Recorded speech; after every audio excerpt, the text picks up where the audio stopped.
heshiis dhex maray dowladda federaalka Soomaaliya iyo dowladda Puntland ee Soomaaliya garowe 14 Oktoobar 2014 howlgac waxaa booqasho qaadatay 10 ilaa 14 Oktoobar 2014 ku yimid magaalada Puntland waqti ka socday dowladda federaalka Soomaaliya oo uu hogaaminayay ra'iisul wasaaraha dowladda federaalka mudane Cabdiweli Sheekh Axmed wadahadal iyo wadaxaajood dhinacyo badan taabtay ee dhex maray waqtiga xukuumadda federaalka iyo xukuumadda Puntland kadib waxaa la isku raacay qodobada soo socda qodobka koowaad dastuurka iyo arrimaha federaalka hal dowladda Puntland ee qodobada la bedelay waxay dowladda federaalka Soomaaliya ka garaabaysaa dowladda Puntland ee ku aadan wax ka bedelka dastuurka waxayna labada dhinac isku raaceen in arrintaas ay ka wada hadlaan labada baarlamaan ee federaalka iyo ka Puntland xukuumadda federaalkuna wada hadalkaas fududayso dhamaystirka iyo fulinta dastuurka waxaa la isku raacay dhamaystirka iyo dardargelinta dastuurka federaalka iyada oo loo marayo sida isla dastuurku qabo cutubkiisa 15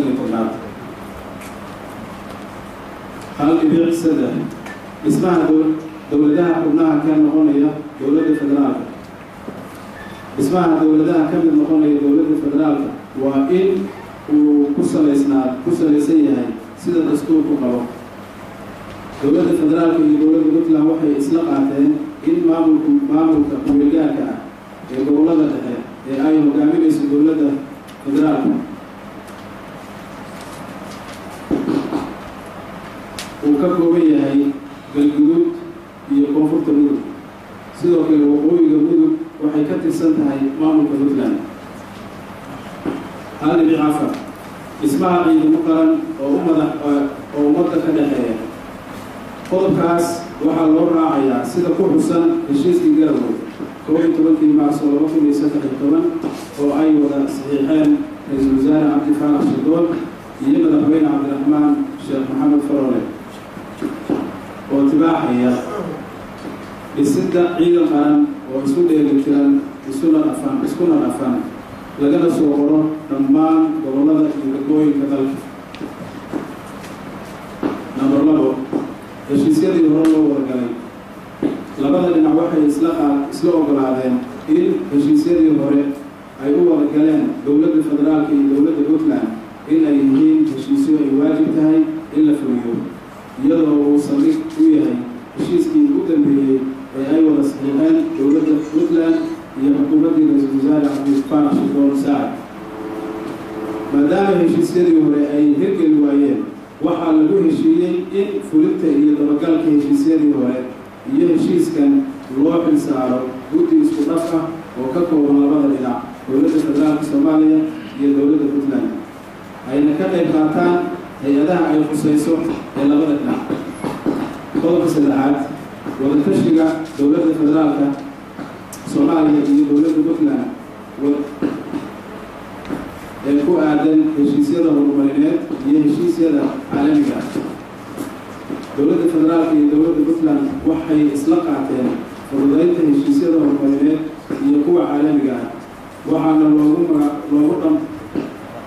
loogu dhaqmayaa sida ku cad dastuurka federaalka qodobkiisa 3 qodobka 4 qaybsiga deeqaha caalamiga ah ee lagu helo magaca Soomaaliya gudiyada labada dhinac waxay ku heshiiyeen in si cadaalad ah loo qaybiyo dhammaan noocyada deeqaha magaca Soomaaliya lagu helo heshiiska ama aragtida 2016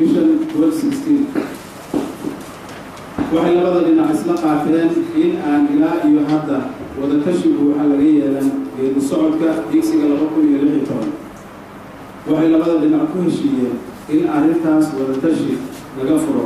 iyo sidii looga gudbi lahaa caqabadaha jira qodobka 6 hantida ummadda Soomaaliyeed ee dibadda ku maqan labada dhinac waxay isla qaateen in wixii hanti ah ee loo soo celiyo ummadda Soomaaliyeed si cadaalad ah loo qaybiyo qaabka loo mariyana noqdo mid cad oo laga wada tashaday qodobka 7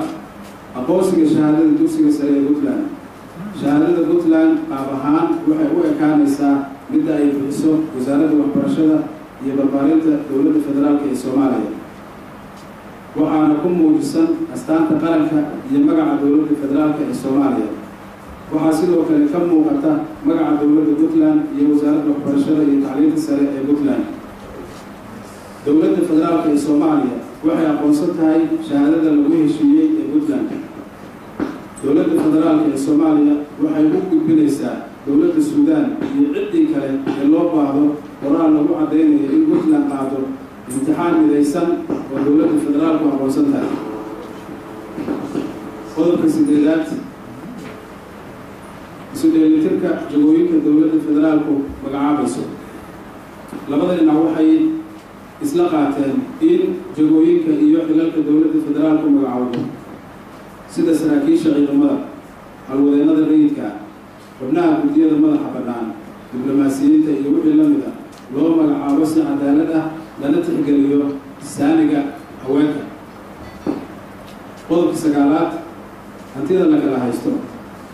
waxaa lagu heshiiyey in arrintaas loo fuliyo sida ku cad heshiiskii 11 Maarso 2013 qodobka 6 faqradiisa 6.2 ee leh waxaa labada dhinac ku heshiiyeen in dowladda federaalka dedejiso isu celinta hantida gaar ahaaneed si loo helo heshiisiin dhab ah iyadoo loo magacaabayo guddi heer qaran ah oo madax bannaan go-aanadiisuna yeeshaan awood fulineed qodobka 10 qaabka wada shaqaynta dowladda federaalka iyo dowladda Puntland waxaa la isla qaatay in sida ugu wanaagsan ee ay u wada shaqayn karaan dowladda federaalka iyo dowladda Puntland ay tahay sida ku cad heshiiska 11 Maarso 2013 qodobkiisa 1 oo u qoran sida soo socota qorqaadista kalsoonida iyo xiriirka dowladda federaalka Soomaaliya iyo dowladda Puntland hal in la wanaajiyo xiriirka iyo wada hadalka madaxda sare ee labada dowladood islana dhaafsado booqashooyin lana ilaaliyo protokolka dowliga hal in la dhiirigeliyo wada shaqaynta hay'adaha kala duwan ee Puntland iyo dowladda federaalka hal in la dhaqangeliyo dhammaan heshiisyadii dhexmaray Puntland iyo dowladihii ku-meelgaarka ahaa wixii aan ka hor imaanaynin dastuurka hal ilaalinta iyo ku dhaqanka dastuurka federaalka hal in la joojiyo lagana hortago wax kasta oo wax u dhimi kara xiriirka iyo wada shaqaynta labada dhinac wixii tabashahana lagu xalliyo wada hadal qodobka 11 qodobada iyo ajandayaasha aan ku jirin heshiiskan oo ay Puntland soo gudbisay labada dhinac waxay ku heshiiyeen wixii qodobo ama ajanda ah ee ay Puntland soo gudbisay oo aan ku jirin heshiiskan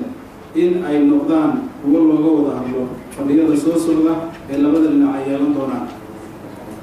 qodobka 12 soo afjarista khilaafka labada dhinac heshiiskan wuxuu soo afjarayaa wixii khilaafaad ahaa ee u dhaxeeyay labada dhinac wuxuuna daahfurayaa is-afgarad wada shaqayn toos ah iyo iskaashi lagu xaqiijinayo danaha qaranka Soomaaliyeed iyo horumarinta geedi socodka dowladnimada Soomaaliyeed heer federaal iyo heer dowlad goboleed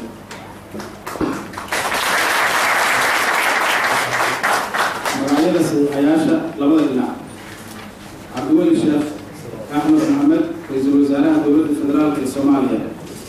Dr. Cabdiweli Maxamed Ali Gaas madaxweynaha dowladda Puntland markhaati goobjoog Mahad Cabdalla Cawad gudoomiye ku-xigeenka labaad ee baarlamaanka Soomaaliya Saciid Xasan Shire gudoomiyaha baarlamaanka Puntland Ambassador Nicholas K wakiilka xogayaha guud ee qaramada midoobay ee Soomaaliya Ambassador Maxamed Cabdi Afey wakiilka gaarka ah ee urur goboleedka IGAD u qaabilsan Soomaaliya Ambassador Michele Sergon wakiilka gaarka ah ee midowga Yurub u qaabilsan Soomaaliya Ambassador Wandimo safiirka Itoobiya u fadhiya Soomaaliya iyo guddoonka IGAD dhammaantiin markale aad iyo aad ayaa u salaamantiin